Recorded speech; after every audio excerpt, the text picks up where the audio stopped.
When we meet someone for the first time, we have expectations. Sometimes these expectations turn out to be correct, other times, no. When I first arrived in Portugal, people asked me, "Where are you from?" I replied, "I am from Syria."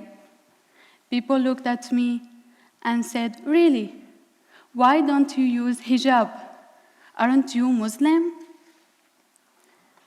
So I replied, "Yes, I am Muslim. I used to wear hijab, but not anymore." Imagine Syria before civil war. 2 little girls playing like any other children in most places in the world, truly enjoying life. One is 6 years older than the other. At the age 14, the oldest, Yusra, is forced to start wearing hijab. She refuses at first, but eventually she gives in and starts wearing it, even though it is against her will. Her little sister, Khuloud, me, I was looking up at my sister, seeing what happened to her. For those of you who don't know much about hijab and Muslim religion, girls are supposed to wear hijab at age 14 in modern societies, cities, and in rural towns even earlier, that girls should cover their hair and bodies and only can show her face and hands.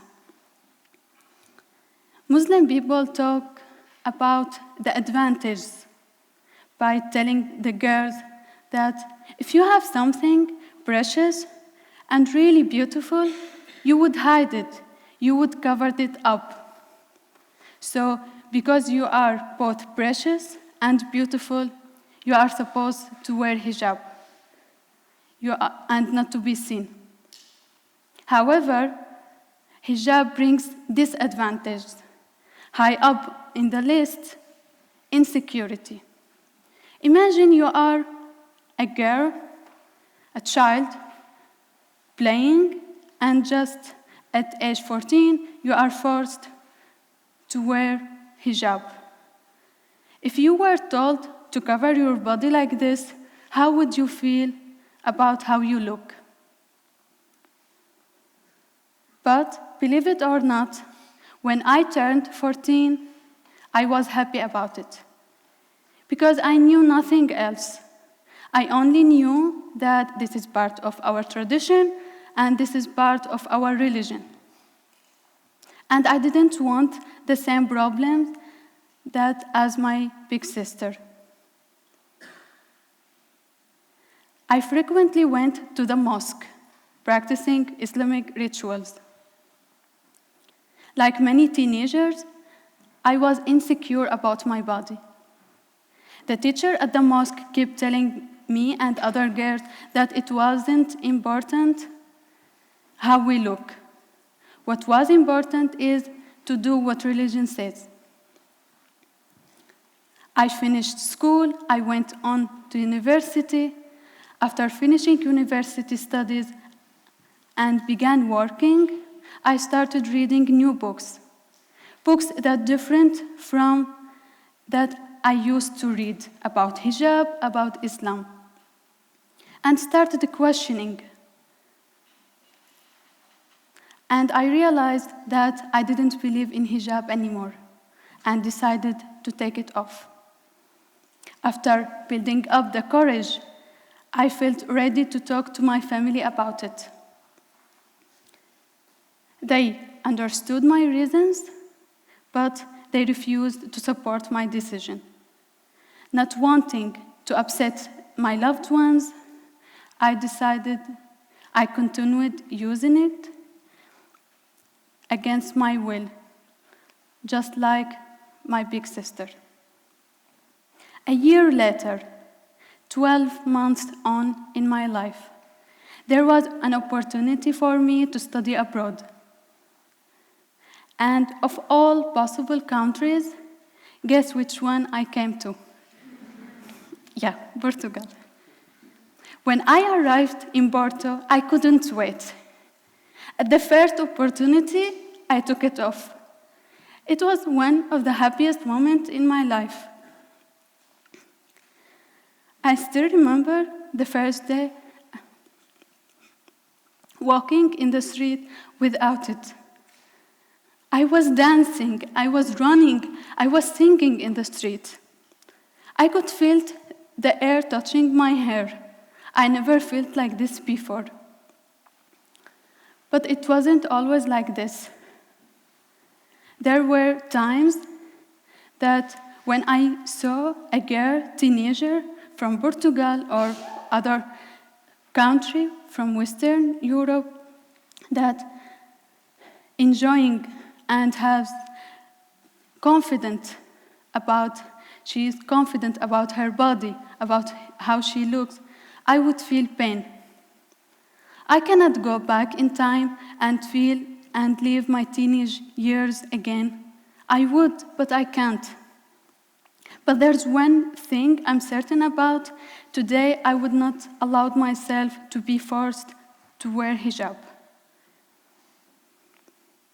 Looking in the future, sometimes I think if I went back to my country, back to Syria, the first thing I wanted to do is to go find that teacher at the mosque and tell her how she is wrong. Tell her that I wanted to tell her that you taught me wrong. It is important how we look. It is important to feel confident and secure about our bodies. Stop teaching little girls the wrong thing. Muslim people think that if a girl refuses or takes off her hijab, she will be out of control. And they believe that women always should be controlled. When I found myself faced by the reality that she is wrong and they are wrong and I am right, I decided to share my story. Through my story, if there is one little girl somewhere out in the world going through what I went through, it has been worth it. So she can feel connected, and she hopefully gave her some strength to resist, the power to have freedom. And by freedom, I don't only mean freedom to choose, but freedom to be her true self. During this journey, during these past 4 years, I would often feel pain and alone, because even though my father and my beloved brothers were supportive, I could feel the pressure from the close family and people around them because of me. One of the ways I wanted to give back and not feeling alone is being always with people and being socialized and supporting projects like Speak and deciding to take it to Braga. And Speak not only help people to learn languages and meeting new people from different cultures, but also one of the core missions is acceptance and the diversity, and accept our differences, regardless our religion, how we look. When people listen to my story, they think that they find it's brave. But the thing is, I don't think myself any braver than anyone else in this room. The only difference that I made during these past 4 years, hard choices. I made hard choices. They are the kind of choices that you are being asked to make, to choose between certainty and uncertainty with no guarantees, to choose between convenience and struggle, to choose between having company and much loneliness. In essence, choosing between confirming and not confirming. It still amazes me that even though I am from religious conservative family and the only one now without hijab,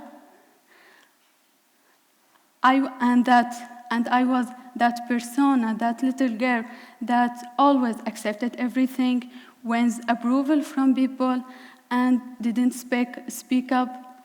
Now I was able to not only take off my hijab, but also to support other girls that they don't want it anymore by sharing my story. And I would encourage all of you to go out and stand with girls, to find their freedom to choose and to be themselves. My message today, it's not about wearing hijab or not. It's about having freedom to choose, being and finding your own voice, your own identity. It has been a journey full of challenges and lessons of learning all along the way. There were highs and ups, highs and lows in all moments, in all seasons. But I wouldn't replace my journey by date with anything else. Thank you.